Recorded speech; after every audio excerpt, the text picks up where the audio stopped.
Bonjour, bonsoir, chers amis, merci d'être dans cette émission que nous vous présentons depuis les États-Unis. Nous sommes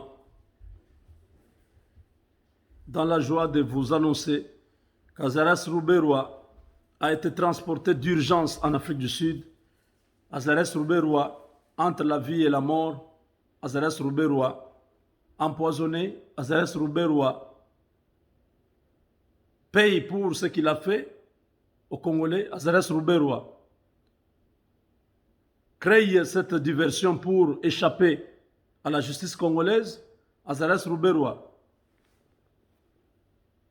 fait une énième stratégie pour s'échapper de la débâcle de leur pays, de ce qui s'est passé dans notre pays. C'est ce que nous allons savoir. Nous continuons à chercher l'information, mais ce qui est sûr est que l'homme est parti. Il ne reviendra pas. Déjà au niveau du gouvernement congolais, Azaras Rouberois n'a plus de place. Son ministère ne va plus continuer. Nous n'aurons pas un ministère de la décentralisation, c'est terminé.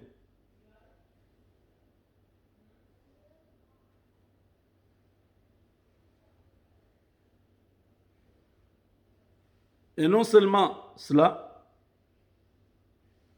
il n'y a aucun Congolais qui voudrait voir encore cette tête-là dans nos institutions.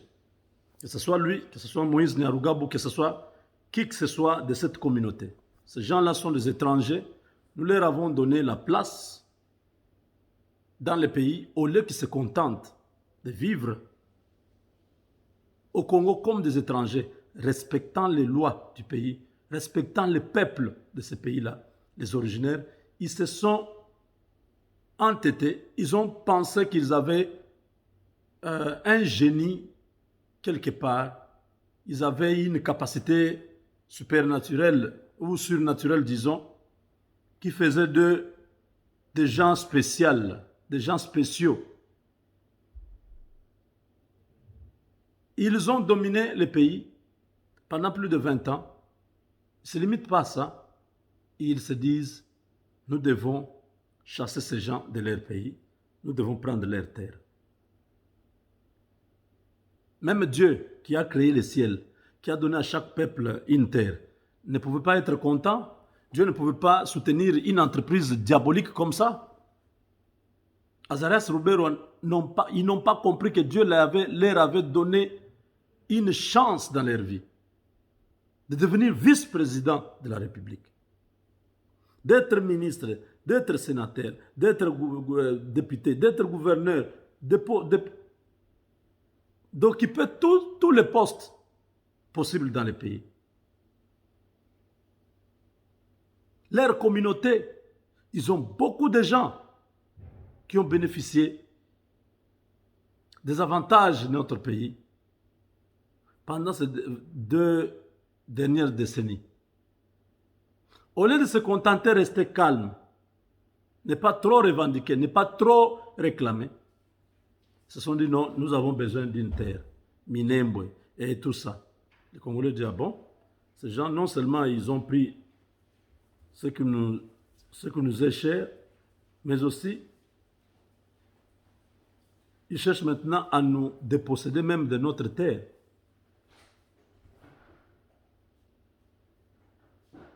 Ça ne marche pas. La guerre a éclaté. Les Maïmaï ont dit, pas question. Ça ne passe pas. Nous, on n'accepte pas ça.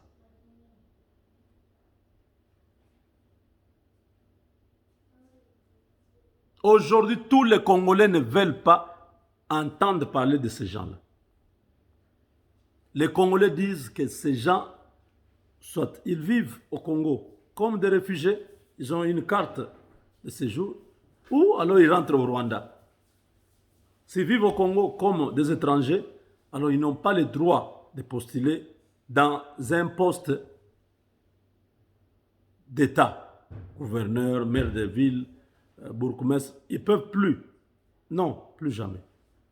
Ils peuvent faire le commerce, ils peuvent enseigner, ils peuvent... Donc, Roubaix-Roy, le premier titre, là, j'ai juste mis, hein, la mort de Roubaix-Roy.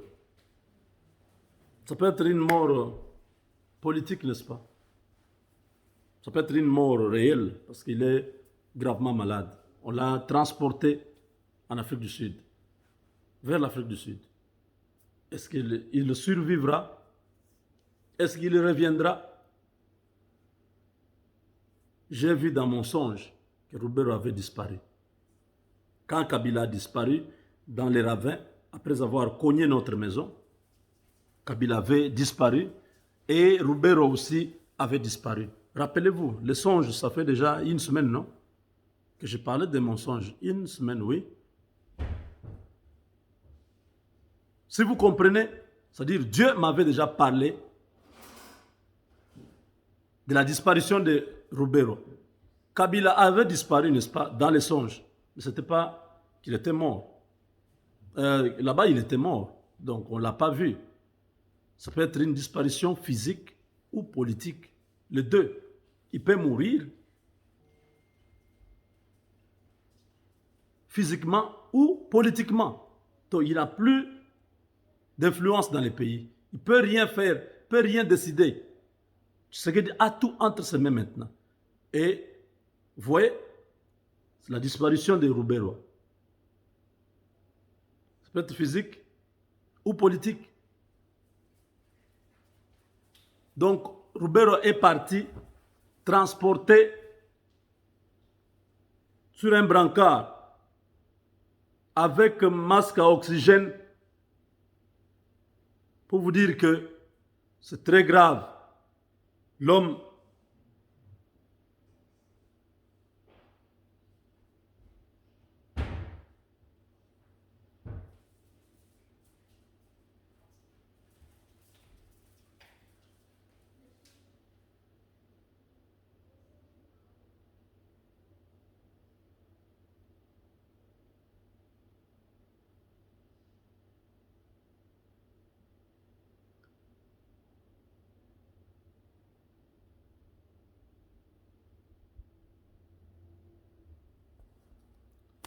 Donc voilà, c'est terminé l'histoire des Rwandais.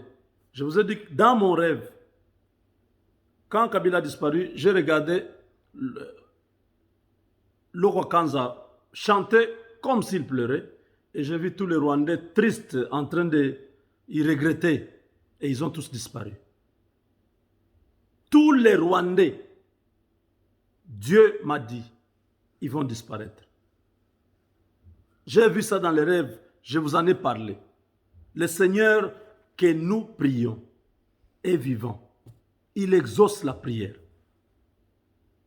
Ils savent là où ils sont, qu'ils ont fait beaucoup de tort aux Congolais.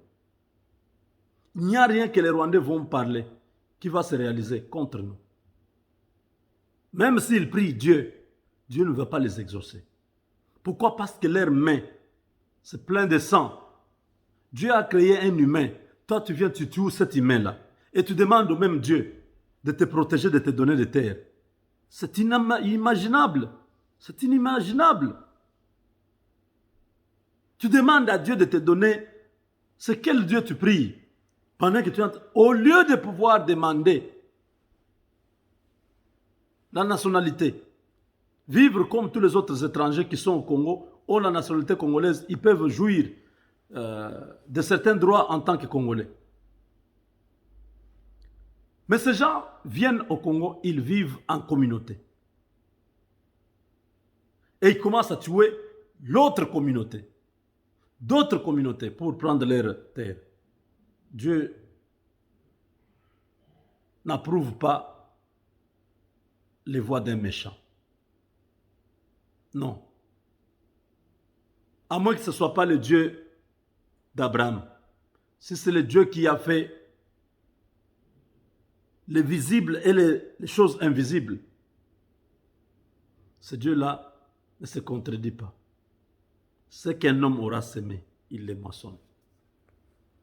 Moïse Katumbi et Jean-Pierre Bemba, en consultation de haut niveau avec Félix Tshisekedi.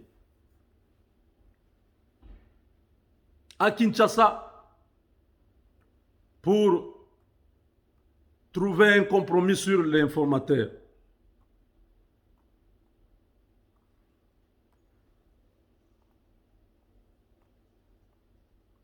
La page est tournée. Les gens disaient Moïse Katumbi ne s'est pas séparé avec Kabila.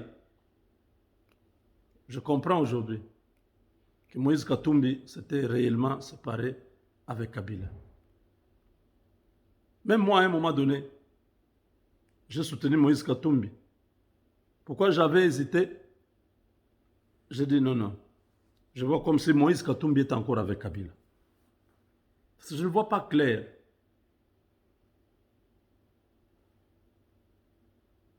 La manière dont Moïse Katumbi est sorti, devenir opposant, cette histoire, c'est juste pour peut-être détruire l'opposition ou comment? Aujourd'hui, je comprends. Personnellement, ce n'est pas votre avis, c'est mon avis. Je comprends aujourd'hui que Moïse Katumbi, quand il avait fait son discours de 3 pénaltys, c'était la dernière fois où ils se sont parlé avec Kabila. Depuis lors, c'est Iran-Irak. Katumbi a été empêché de se présenter aux élections que Tshisekedi a remporté ici. Donc Kabila avait même peur de Katumbi, qu'il ne puisse pas rentrer au pays. Parce que son influence, son argent et le soutien qu'il avait, ça et là, il pouvait devenir président. Sachant bien qu'ils ont travaillé ensemble pendant longtemps, Moïse Katumbi connaît les faiblesses de Kabila. Parce que Moïse Katumbi était avec Katumba Manke. Il connaît où Kabila a placé son argent. L'argent de Katumba Manke, Moïse Katumbi connaît. On nous a toujours dit que Katumbi avait pris l'argent de Kabila. Il a répondu lui-même que lui avait l'argent avant que Kabila n'arrive au Congo. Si les doutes persistent, il convoque, il demande une table ronde, que chaque personne vienne justifier l'origine de son argent.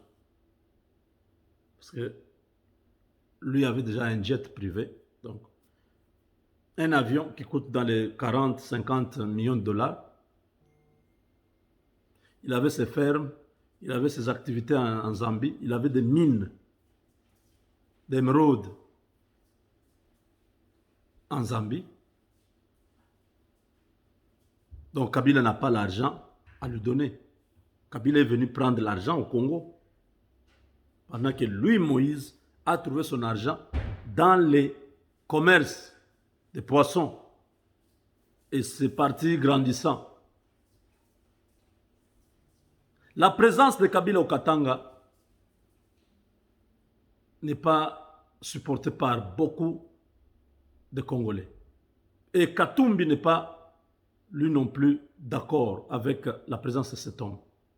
Maintenant, c'est Katumbi travaille avec Félix Tshisekedi pour définitivement déboulonner ce monsieur.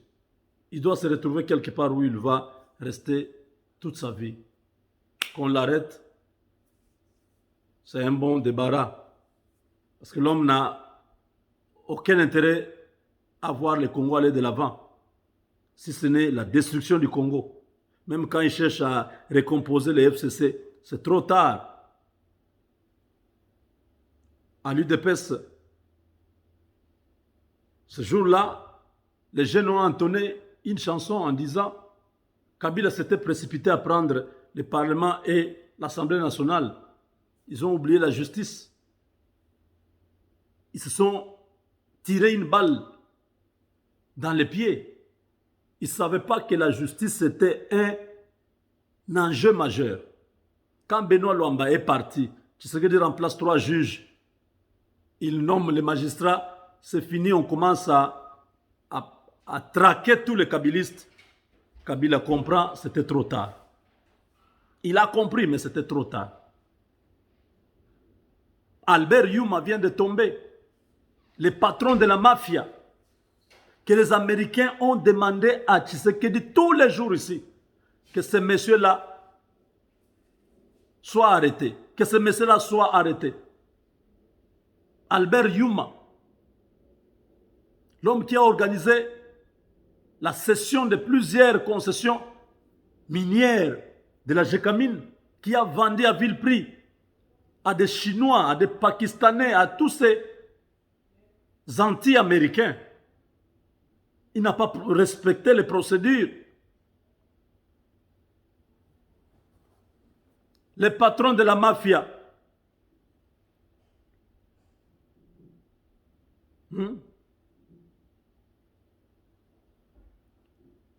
il est à la tête de la FEC pour favoriser toutes sortes d'exonérations, de fraudes fiscales, des gens qui ne payaient pas à l'État son dû. Se sont organisés dans la FEC là-bas où chaque mois ils doivent verser 200 000 au directeur de l'OFIDA, le directeur des impôts, ainsi de suite, et échapper à la fiscalité congolaise. Il faut qu'il y ait due diligence dans les pays. Due diligence. On doit investiguer toutes les entreprises, tous les contrats que la RDC a signés avec des tiers, les accords que le Congo a sur les affaires avec d'autres nations, avec d'autres entreprises. Il faut qu'on puisse auditer. Tous ces contrats doivent être publiés. Les Américains arrivent, il faut que les choses soient claires. Nous venons de réintégrer AGOA juste parce qu'on a fait des avancées, juste parce que Kabila a été écarté, juste parce que nous avons accédé à certaines exigences, notamment, entre autres, Albert Yuma ici. Il est tombé. Ce sont des choses qu'on demandait au chef de l'État. Les John Numbi sont partis de l'armée. Donc, Tshisekedi a accédé à une partie des exigences du gouvernement américain et ils ont ouvert aussi le jeu de leur côté. Katumbi à Kinshasa, les choses sérieuses commencent. Jean-Pierre Bemba à Kinshasa, tous deux pour être avec Félix Tshisekedi et discuter sur la monture du gouvernement, la taille du gouvernement, l'informateur. Tout ça, ce week-end. Il y a beaucoup à dire. On revient. Avec Dieu, nous vaincrons. N'oubliez pas de nous appeler pour les services des avocats que nous avons à 24,95 $. Je m'excuse, beaucoup de gens m'ont appelé ces 3 derniers jours. J'étais toujours occupé. Je faisais un petit déménagement. Donc maintenant que tout est en place, je vais reprendre normalement. À partir de lundi, appelez-moi. Vous avez besoin des avocats, vous voulez faire avec nous les taxes, appelez-moi, comme ça je vous mets déjà sur la liste et la procédure peut commencer par là. Merci et à très bientôt.